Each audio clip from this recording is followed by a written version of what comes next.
Students, this video is called Spring5, and it's the first video for the week of January the 25th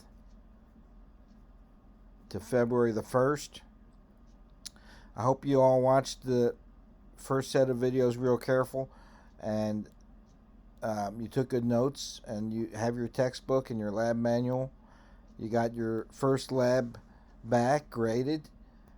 Make sure you take a look at anything that you got wrong, and make sure you know how to do it right for the next for the lab quiz, which will be in 3 weeks. And this week you have a lot of sedimentary rock videos to watch. Also, last week we had Martin Luther King Day, so I gave you a little bit of extra material in the first week. So we're not going to have we're only going to cover maybe, I would say, about an hour and 30 minutes of video on top of the sedimentary rocks. If you have any questions, don't hesitate to contact me on Remind. So without further ado, let's go on with Chapter 1, talking about geologic time and uniformitarianism. The first thing you want to think of when you think of geologic time is enormous. So we want to get out of the realm of thinking about things in the human time scale, such as you might think the 1920s was a long time ago. Think about 1922, what was going on in 1922. Henry Ford was coming out with the Model Ts, and they were flying off the assembly lines. Calvin Coolidge was president, and the World War I veterans were out in the streets demanding more benefits. And we had just gotten over the Spanish flu. Well, that's not a long time ago. 2,000 years ago, Rome was at its, not at its peak, but getting close to its peak, and expanding. And various other empires were conquering their regions of the world, like the Chinese Empire, the Japanese Empire, the Mesopotamia. The Greeks still had a lot of land that they had conquered, etc. That's not a long time ago. Now let's go even further back, 100,000 years ago, when Homo sapiens first left Africa. That's not a long time ago. We're talking billions of years when you're talking about geologic time. So it's important that we have some way of measuring that enormous amount of time. And we do that using the geologic time scale that I'm about to show you. Before I go into the geologic time scale, I wanted to talk about this very important word, uniformitarianism. We must know what that means. So the long and short of it is, prior to the 1800s, almost all scientists subscribed to a theory called catastrophism. And this theory of catastrophism was proposed by a man named James Ussher. So write his name down, James Ussher. And in the a long time ago, in the 1600s, James Ussher came up with this idea that the Earth was formed at 6,000 years ago. And he based his conclusion on his interpretation of the book of Genesis in the Bible. It's important to note that James Ussher's idea of a 6,000-year-old Earth has been refuted by almost all churches. I'm a Christian myself, and it doesn't mean his interpretation of this must be incorrect, because the scientific evidence points to a much older Earth. He said that the Earth's landforms were formed at 4004 BC on October the 4th at 10 a.m. And they haven't changed since. Another way of saying it is the Atlantic Ocean has always been the same shape as it is now. North America and South America have always been on the same position on our globe as now. Nothing has changed since 6,000 years ago. Well, this led to the idea of permanism. And permanism is all the features on the earth are permanent, and they haven't fixed, they haven't changed since the formation of the earth 6,000 years ago. Well, the first man to challenge this, and we're going to talk a lot more about this man because he's very important in historical geology. His name is another James Hutton. James Hutton was a Scotsman, and I'll explain how he how he came up with his idea of uniformitarianism in a later chapter. But for now, let me just tell you about what uniformitarianism is. Uniformitarianism, that's quite a mouthful, is the idea that the Earth, it's a twofold concept. There's two parts to it. The first part of James Hutton's theory of uniformitarianism is that geologic time is immense beyond your wildest imagination.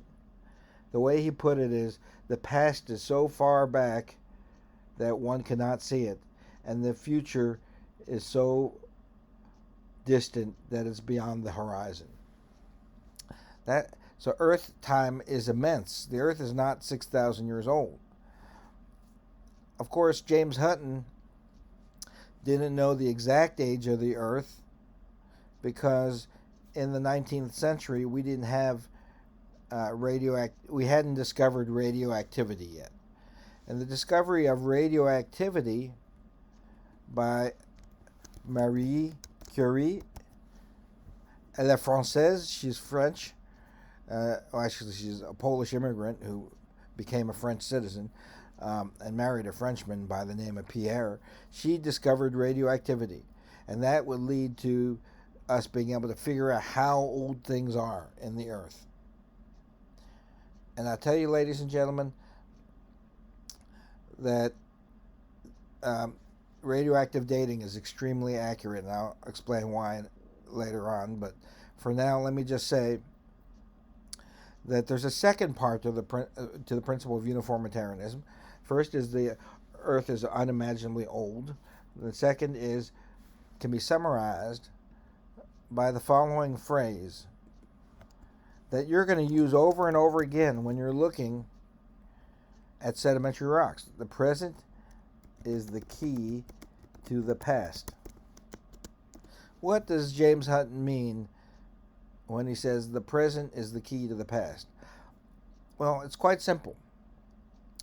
If we want to study the past, if we want to go back 100 million years ago into the past, 500 million years ago into the past, 800 million years ago in the past, we can't go in a time machine and travel back to that time.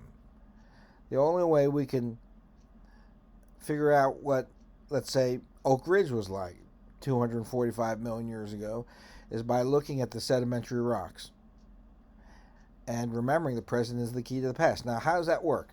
Well, let's say that you and I went to the Big South Fork up in Scott County, and we found quartz sandstones. It's one of the sedimentary rocks you're going to be looking at. Well, quartz sandstone forms from quartz sand that has been cemented together to make a sedimentary rock called quartz sandstone. So what does that quartz sandstone at the Big South Fork represent? Well, that quartz sandstone may have formed in a depositional environment That's the environment where it formed, on a beach or maybe in a river, because quartz sand is deposited and collects in layers called beds, beds, on the beach. If you've ever been on the beach, you've noticed that there's lots of quartz sand on the beach. Let me show you. So beach sand,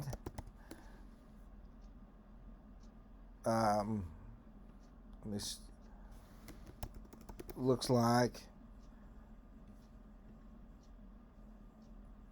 this, right? If you've ever been on the beach, if there's sand on the beach, it forms layers which we call beds. Those layers are buried by other layers until they're underneath the ground, and then the groundwater percolates through those sand grains, cementing those sand grains into quartz sandstone. So one possibility is that quartz sandstone in the Big South Fork was formed on an ancient beach.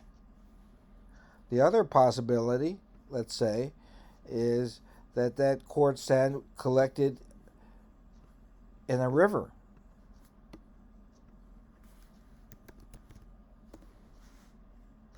So river, you've seen sand in a river before. Here's a river in Alaska. There's sand in rivers too. So the geologist, he or she would think, when you go to the Big South where you see these thick quartz sandstone beds, you think maybe this stack of quartz sandstone formed, these quartz sandstone beds formed in a river. Maybe they formed in a beach. And the reason why we think that is because of uniformitarianism. The present is the key to the past. Since quartz sand collects on beaches today, we can assume that they could also collect it in the past that way and form similar beds of quartz sandstone. And it also occurs in a river, so that is also a possibility. How do we know? Use your detective's mind here. I don't know if you've ever seen the show Monk or Columbo, an older one, but what clues are there?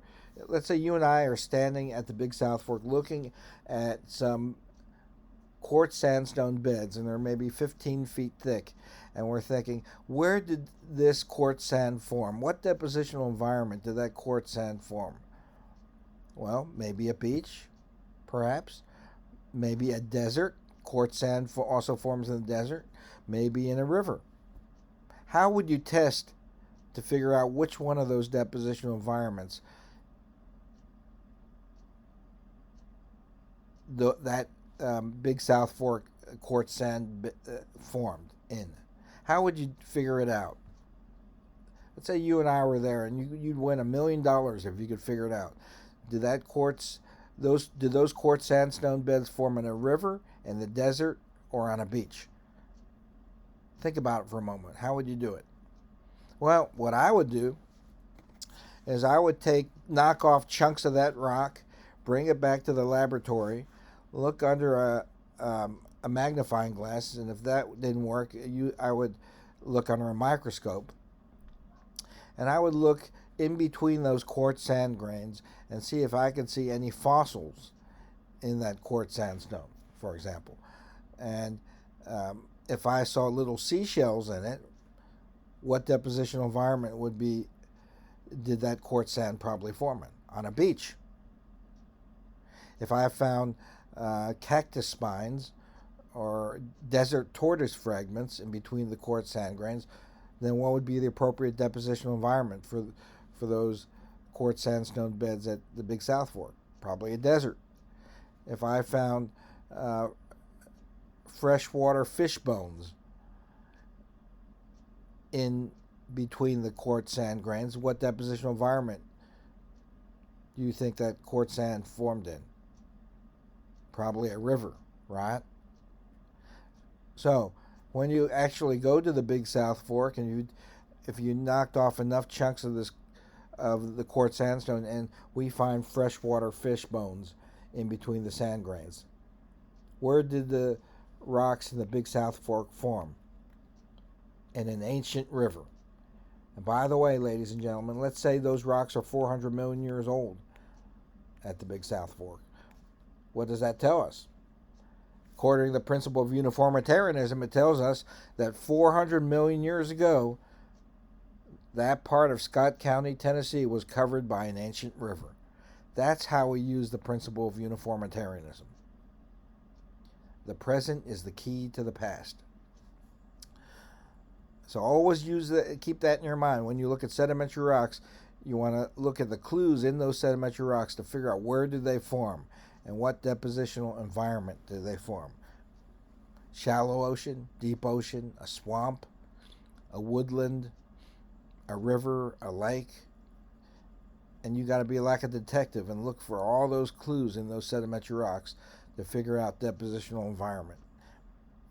So here's the geologic time scale.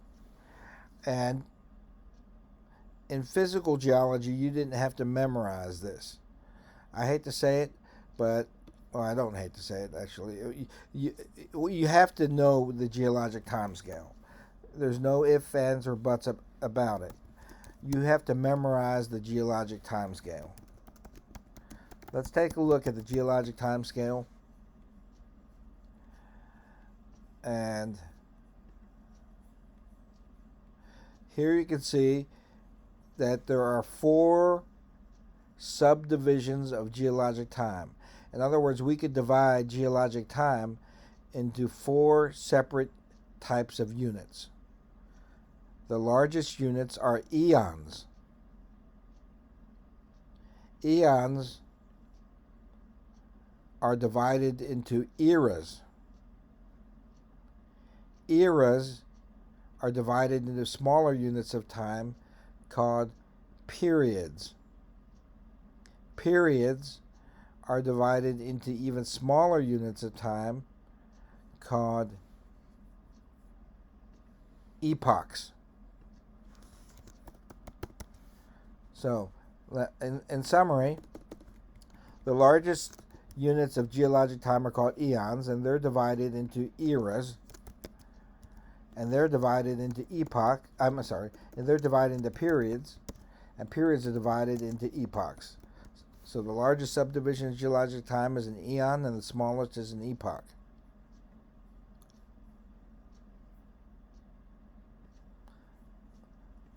So let's take a look at it a little bit. There's 4 eons. You could divide Earth history into 4 eons of geologic time. And we always put the oldest one on the bottom and work our way up to more recent time. So right here is right now, and right here on the bottom is 4.6 billion years ago. There are 4 eons of geologic time that you need to memorize. You got to memorize these. There's no way around it. And the oldest eon of geologic time is called the Hadean. The Hadean. And it goes from 4.6 billion years ago till 4 billion years ago. I always remember Hades should be on the bottom, right? The Hadean eon, 4.6 to 4 billion years ago. Then we get to the Archean, which is from 4 billion years ago to 2.5 billion years ago. Next eon of geologic time is called the Proterozoic eon. And it goes from 2.5 billion years ago to 542 million years ago. And that gets us to the most recent eon of geologic time. The eon we're living in is called the Phanerozoic eon. And it goes from 542 million years ago till now. What eon are we living in? You should know it like that. We live in the Phanerozoic eon. Let's say I picked up a 3 billion year old rock. In what eon did it form? I'll give you 15 seconds. Think about it. Multiple choice question. In which eon You pick up a 3 billion year old rock, and what eon did it form in? It must have formed in the, drum roll please, the Archean eon, right? So if on the test, there's going to be a question. You pick up a rock that is so many million or billion years old, and you got to know what eon did it form in. One of these four, ladies and gentlemen. We also have another term that geologists use. That's we say Precambrian. Now, Precambrian means everything before 542 million years ago. In other words, it includes the Hadean, the Archean, or the Proterozoic. The Cambrian is the first period of the era called the Paleozoic. We'll talk about that later. But if someone says, I found a Precambrian rock, what they're really talking about is that it formed before the Phanerozoic eon. It formed before 542 million years ago. I don't know how you can... There's different ways to memorize this, but you're going to just have to memorize 4 eons: Hadean, Archean, Proterozoic, and Phanerozoic. Now, let me just tell you this.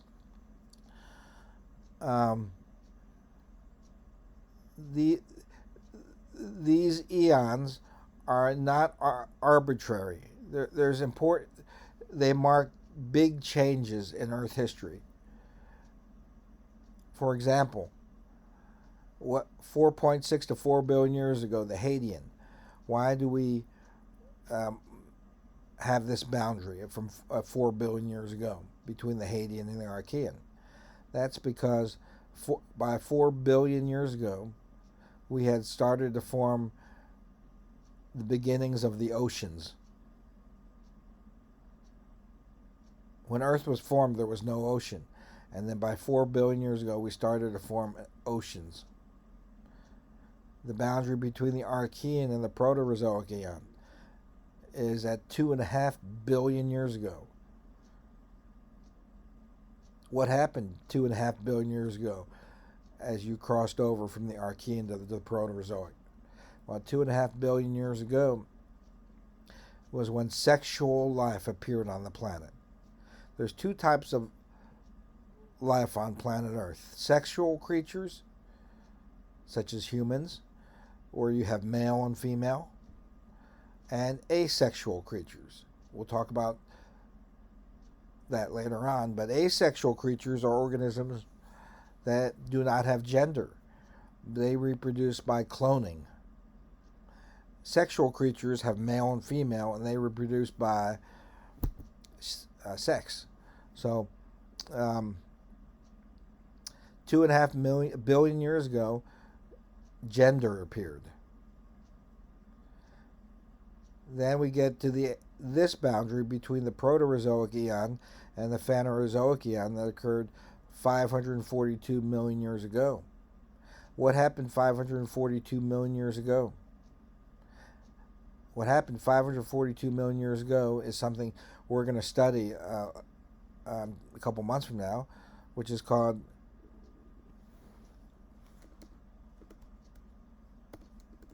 the Cambrian Explosion. So what is the Cambrian Explosion? Well, there was an explosion of life that appeared 542 million years ago. Another way of saying it is if you look at Precambrian rocks that are older than 542 million years old, you have to search far and wide to find fossils, evidence of life. But as soon as you hit that 542 million year mark, there is a 1,000-fold explosion of, you see fossils everywhere. What happened 542 million years ago? So that fossils all of a sudden are abundant when you get to rocks 542 million years old or younger. Something happened to form this Cambrian explosion, and we're going to examine that later on. So for now, just remember these eons, and in the next video I'll start talking about the eras. For example, the 3 eras of the Phanerozoic are the Paleozoic, Mesozoic, and Cenozoic. We'll talk about the periods, and then we'll talk a little bit about the epochs. So that's all for now, and I'll see you in the next video.